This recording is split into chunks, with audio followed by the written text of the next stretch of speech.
twongeye kubasuhuza mwe mutwumva muri ahantu hagiye hatandukanye by'umwihariko abanyeshuri mutwumva njye wumva nitwa The Brown, iyi ngiyi ni The Brown Entertainment, nkaba nkuzaniye itangazo rirebana n'abanyeshuri bose bari mu Rwanda, haba aba primary ndetse n'aba superieur ndetse na O level.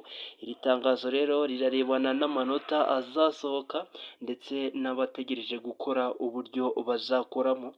Ubu ngubu rero abantu bavuga ko bagiye gukatira NESA, birasa nkaho NESA ariyo igiye kubakatira kubera ko byinshi byaje kuba byahinduka, ndetse kuri ubu ngubu birasa naho isi ibafungiyeho amaferi. Abanyeshuri mutari mwakora ibizamini ndetse n'ababirangije ubu ngubu kubera ko na gahunda y'amanota yamaze kuba yahindurwa nk'uko byatangajwe na Minisitiri w'Uburezi. Kuri ubu ngubu rero amanota ku barangije gukora ibizamini, ubwo ni muri primary, yamaze kuba yahindurirwa uburyo yasohokaga. Mbere y'uko rero ibi byose mbibabwira, ndagira ngo niba uri musha ahangaha kuri iyi channel unkandire subscribe, ubundi wibuke gukora ku nzogera, ikindi uze gusiga comment yawe kuri iyi video. Dutangiriye ku bantu biga primary, kuri ubu ngubu rero bakaba basoje ikizamini. Biravugwa yuko ubu ngubu amanota uburyo yatangazwaga agiye agiye kuba yahindurwa. Kuri ubu ngubu rero abantu bari bamenyereye yuko uwagize atandatu bahera hasi bazamura. Kuri ubu ngubu rero uwagize atandatu niwe wagendaga akimuka, gusa kuri ubu ngubu byahindutse, ahubwo uwagize menshi bagiye kujya bayashyira ku ijana. Niba umuntu yagize 70 niwe ugiye kujya yimuka ku bantu bari primary.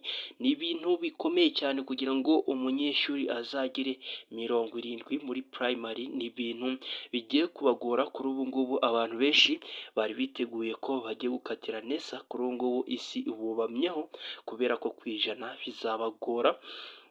Muri makeya rero kuvuga ko abagiraga atandatu byibura babaga bimuriye kuri 50, ariko kuri ubu ngubu basize kuri 70 muri primary.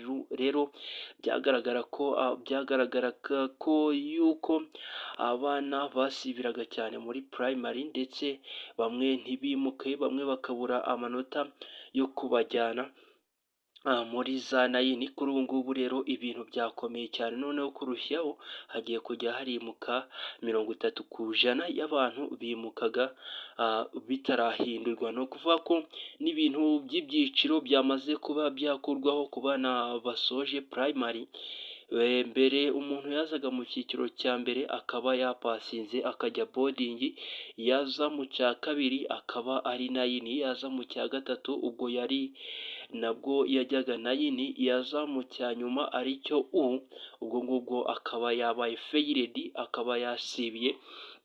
Ibyo bintu by'ibyiciro rero bikaba byakuweho ku bana biga primary. Reka dusimbuke tujye ku bantu bakuru muri superieur ndetse na senior 3. Kuri ubu ngubu rero haba muri superieur abiga ibijyanye na science, kuri ubu ngubu bagiye kujya barimurirwa ku manota yabo 60. Gusa TVET kuri ubu ngubu rero abiga TVET nabo isi yabiyubitseho, bamaze kuba babona umutwaro utoroshe kubera ko bo bagiye kujya barafata amanota menshi cyane. Kuri ubu ngubu amanota kuri TVET ni amanota agera muri 70, ukabona kuba wabona intsinzi yawe. Umuntu watsinze ni uwagize amanota 70, niyo bagiye kujya bafatiraho ku bantu biga imyuga. Naho abiga siyanse ibi n'ibindi bintu, ubwo ni ukuvuga ko bagiye kujya bafatira ku manota 60, utayagize akaba yabaye failed, akaba yatsinzwe. Nanone kandi ku bantu biga mu wa gatatu nabo baragowe cyane kubera ko bagiye kujya bafatira ku manota 60, urumva ko ni ibintu bitoroshe, ni ibintu bitoroshe cyane cyane, dore ko ubu ngubu ibizamini byose ari uguhitamo. Ese iyi nkuru nk'umunyeshuri uyakiriye ute? Urumva ari iyihe ngaruka izagira ku banyeshuri? Wakoze kubana nanjye, njye nitwa The Brown, tuzongera